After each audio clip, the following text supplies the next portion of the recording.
Un retrait massif, une réorganisation stratégique ou une nécessité face à la pression ennemie.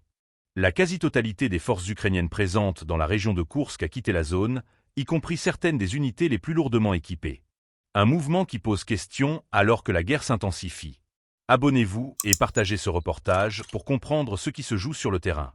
Les frappes russes du 25 février ont marqué un tournant. Une série d'attaques de drones ciblés a ravagé une colonne de véhicules ukrainiens sur l'axe stratégique menant à Sudza, un point névralgique de la logistique militaire. Selon les analyses de Forbes, moins de 15 jours après cette offensive, les forces ukrainiennes ont opéré un retrait coordonné de la région de Koursk, repositionnant leurs troupes du côté ukrainien de la frontière. Mais ce départ est-il une retraite imposée ou une manœuvre tactique?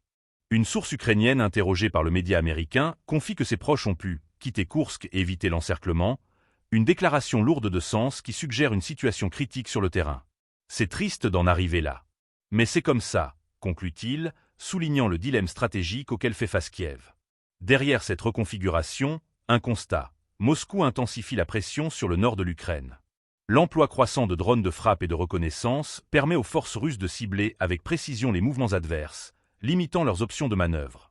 Les zones frontalières deviennent ainsi un théâtre d'opérations de plus en plus difficile pour l'armée ukrainienne, contrainte d'adapter sa stratégie en permanence. Le redéploiement de ces brigades ukrainiennes lourdement armées pourrait aussi indiquer un réajustement des priorités militaires. L'armée de Kiev, confrontée à un front qui s'étire sur des centaines de kilomètres, doit choisir ses batailles. Faut-il tenir coûte que coûte certaines positions ou concentrer les forces sur des points clés? Cette question se pose avec acuité alors que la guerre se prolonge et que les ressources militaires, en hommes comme en matériel, restent limitées. Mais ce mouvement soulève une autre interrogation majeure. La région de Koursk est-elle désormais sous contrôle total de Moscou?